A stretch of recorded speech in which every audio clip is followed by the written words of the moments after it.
अस्सलाम वालेकुम। अबरार रशीद आपकी खिदमत में एक मरतबा फिर हाजिर। और सबसे पहले आपसे दरख्वास्त है कि ये जो कुकिंग चैनल का ऐड आपने वीडियो के आगाज़ में देखा, इसका लिंक जो है वो डिस्क्रिप्शन में है। आपसे गुजारिश है कि इसको ज़रूर सब्सक्राइब कीजिएगा ताकि जल्द अज जल्द 1000 सब्सक्राइबर्स का जो मार्क है उस तक मैं पहुंच सकूं। आपका पेश की शुक्रिया। आज कुछ तबीयत जो है वो मज़े में नहीं है। आप ये समझ लीजिए कि बुखार तो नहीं, लेकिन सर में दर्द था सारी रात और सर थोड़ा सा भारी है। लेकिन वीडियोस तो बनानी है, जब तक बस में होगा इंशाल्लाह वीडियोस अपलोड होती रहेंगी। बहरहाल अल्लाह ताला से दुआ है कि जल्द सेहतयाब करे। ये सर का दर्द जो है उसकी वजह भी है। वजह यह है कि सारा दिन कंप्यूटर, लैपटॉप, पढ़ाना, लिखना, ये सारी चीज़ें जो है, तो इससे शायद बाज़ वक़्त नज़र का भी इशू हो सकता है। बहरहाल जी, आज हम आपको बताएंगे, या मैं आपको बताने की कोशिश करूँगा, या पहले तो खबर शेयर कर दूँ कि आपको मालूम है कि दुबई में एक पाकिस्तानी शख्स पे 500 करोड़ यानी आधा अरब दिरहम जुर्माना हुआ है। जुर्माना काफ़ी अरसा पहले हुआ था, लेकिन उस फैसले को अब पब्लिक किया गया है, यानी अब उस फैसले को दुनिया की नज़र में लाया गया है। अब आप सोच रहे होंगे कि ये कौन सा पाकिस्तानी शख्स है जिस पर 500 करोड़ दिरहम, जो कि पाकिस्तानी करेंसी में तकरीबन 24 अरब रुपए बनते हैं, ऐसा कौन शख्स है जिस पर जुर्माना किया गया है? तो उसका नाम है जनाब आरिफ मसूद नकवी। और इसकी वजह शोहरत यह है कि अबराज ग्रुप जो था दुबई का, ये उसका CEO या चेयरमैन था। और एक और वजह शोहरत यह है कि ये हमारे वज़ीर आज़म इमरान खान साहब के इंतहाई करीबी दोस्त थे। अब ये आरिफ नकवी साहब की कंपनी पाकिस्तान में जो कराची इलेक्ट्रिक KE जिसे कहते हैं, उसको भी ऑन करती थी या है। इसके अलावा एक दिलचस्प बात सामने आई है। हाल ही में आपने सुना होगा कि इलेक्शन कमीशन ऑफ पाकिस्तान ने PTI के फॉरेन फंडिंग केस की स्क्रूटनी कमेटी की रिपोर्ट को पब्लिक किया है। उसमें यह बात भी सामने आई है कि अबराज ग्रुप यानी आरिफ नकवी की कंपनी, एक क्रिकेट क्लब है दुबई में, वुटॉन नामी क्रिकेट क्लब है, उस क्लब ने या उस क्लब की जानिब से PTI को $20,000 के अतियात डोनेशन या फंडिंग की गई। अब आप अंदाजा कीजिए कि $20,000 वैसे तो आरिफ नकवी जैसे इंसान के लिए कोई बड़ी रकम नहीं है, लेकिन मसला ये है कि कोई भी सियासी जमात जो है वो किसी भी कंपनी, क्लब से अतियात, डोनेशन या चंदा नहीं ले सकती। और आप पाकिस्तानी हैं तो आप एक पाकिस्तानी सियासी जमात को ज़ाती हैसियत में, एक इंडिविजुअल की हैसियत में आप चंदा, अतियात दे सकते हैं, लेकिन कोई कंपनी या क्लब इस तरह का चंदा नहीं दे सकता, और ये गैर कानूनी है।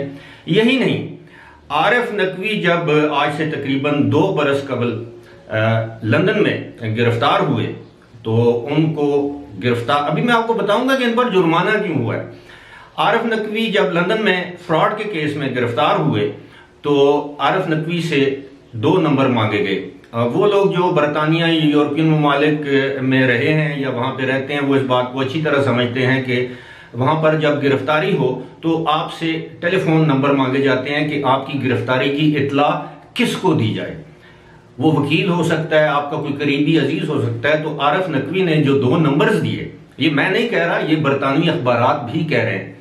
आरिफ नकवी ने जो 2 नंबर्स दिए, उनमें सबसे पहला नंबर था वज़ीर आज़म पाकिस्तान जनाब इमरान खान साहब का, और दूसरा नंबर था पाकिस्तान के सदर डॉक्टर आरिफ अलवी का।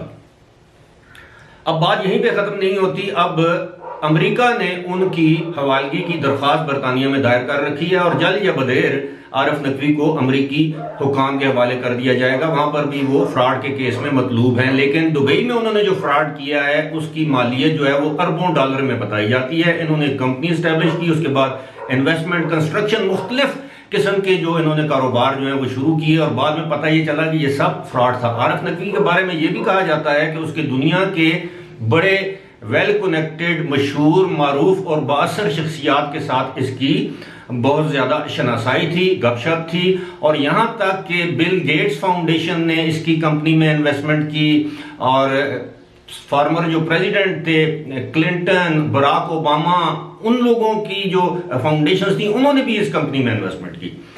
अब मामला ये हैं कि क्योंकि इसकी कंपनी ने पाकिस्तान में पाकिस्तान तहरीक इंसाफ को भी फंडिंग की है, अब इन सारे मामलात की तहकीकात की जाएगी कि किस तरह ये शख्स जो है वो फ्रॉड करके मनी लॉन्ड्रिंग करता रहा है, पाकिस्तान से पैसा बाहर लेके जाता रहा है, बाहर से पैसा पाकिस्तान में भिजवाता रहा है, दुनिया के मुख्तलिफ ममालिक में मुख्तलिफ ऑर्गेनाइजेशंस को इसने चूना लगाया या टीका लगाया।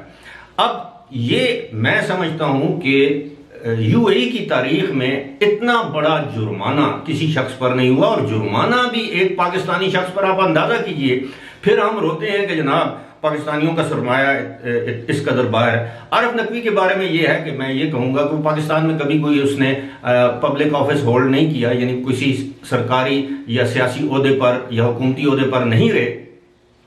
अलबत्ता उनके ताल्लुकात जरूर रहे हैं, आसिफ अली जरदारी से उनके ताल्लुकात रहे हैं, नवाज शरीफ के साथ रहे हैं, इमरान खान के तो वो डोनर रहे हैं, उनके दोस्त हैं। अब यह भी कहा जाता है कि आरिफ नकवी अगर लंदन में गिरफ्तार ना होते 2019 में, तो आज वो पाकिस्तान के वजीर खजाना या मुशीर खजाना होते शौकत तरीन की जगह। अब ये देखें कि किस तरह लोग पाकिस्तान की सियासत में चंदा देकर, अतियात देकर इन रोड्स बनाते हैं, फिर उसके बाद पाकिस्तानी सियासत पर असरअंदाज होते हैं। इसी तरह का नाम एक और है, अनिल मुशर्रफ। वो भी बरतानिया का बहुत बड़ा बिजनेसमैन है। आप ये समझिए कि वो बरतानिया का मलिक रियाज है, लेकिन उसके बारे में अभी तक कोई चीज सामने ऐसी नहीं आई कि हम ये कहें कि उसने वो पैसा फ्रॉड से कमाया, और ना ही आप बरतानिया में फ्रॉड करके ज्यादा देर तक रह सकते हैं। अलबत्ता यूएई, दुबई में इस तरह के मामलात होते रहते हैं। पाकिस्तान का बहुत ज्यादा काला धन जो है वो इस वक्त यूएई में मौजूद है, और यूएई में की बड़ी बड़ी बुलंद और बाला जो इमारतें हैं, खास तौर पर दुबई में शेख जायद रोड पर, वो पाकिस्तान से कमाया गया पैसा है। लेकिन मामला ये है कि जब हुकूमत पाकिस्तान ने, मौजूदा हुकूमत पाकिस्तान ने यूएई की हुकूमत से दरख्वास्त की कि जी पाकिस्तानियों के अकाउंट्स हमें बताया जाए कि किस शख्स ने वहां पर कितनी इन्वेस्टमेंट की है, तो बताया ये गया कि जनाब अच्छा हम कुछ करते हैं। लेकिन बाद में उन्होंने कुछ भी नहीं किया। उनके सेंट्रल बैंक ने इनकार कर दिया कि हम यहाँ पर जो अकाउंट होल्डर्स हैं उनके अकाउंट्स आपको नहीं बता सकते। अब पाकिस्तान में आपने सुना होगा, ये बातें भी बड़ी मशहूर थी किसी जमाने में कि जी कराची से लांचों में भरे हुए रुपए या डॉलर जो है वो मुल्क से बाहर जा रहे हैं और दुबई जा रहे हैं। अब ये बताइए, अगर पाकिस्तान से कोई लांच, फर्ज करें पाकिस्तान से किसी लांच में करोड़, 2 करोड़, 10 करोड़ डॉलर दुबई गए हैं लॉन्च के जरिए, तो क्या दुबई के हुकाम की आंखें बंद थी? उन्होंने वो 10 करोड़ डॉलर अपने मुल्क में आने दिए काला धन? क्या ये बात मानने वाली है? अगर मानने वाली है तो उसका मतलब है कि दुबई एक बेहतरीन जगह है जहां पे आप अपने काले धन को सफेद कर सकते हैं। माजी में ऐसा होता रहा है, लेकिन अब ये मामला जो हैं वो इतने आसान नहीं रहे। उसकी वजह यह है कि financial action task force FATF, जिसकी तलवार अभी भी पाकिस्तान पर लटक रही है, और बहुत कम लोग जानते हैं कि इसकी तलवार यूएई के सर के ऊपर भी लटक रही है। यूएई को भी खबरदार किया गया है कि वो काले धन, मनी लॉन्ड्रिंग, इस तरह के मामलात पर नजर रखे, इसको रोके, वरना यूएई पर भी तजारती और मुआशी पाबंदियां लग सकती हैं। अब जाहिर है यूएई का मीडिया इस चीज की तशहीर नहीं करता, जिस तरह पाकिस्तानी मीडिया पाकिस्तान में FATF की जो तलवार है उसके ऊपर हमेशा डिस्कशन रहती है। बहरहाल जी, अब वीडियो तवील हो रही है, मैं सिर्फ आपको ये बताना चाहता था कि ये आरिफ नकवी जो हैं, इन्होंने इतना बड़ा फ्रॉड किया है कि अब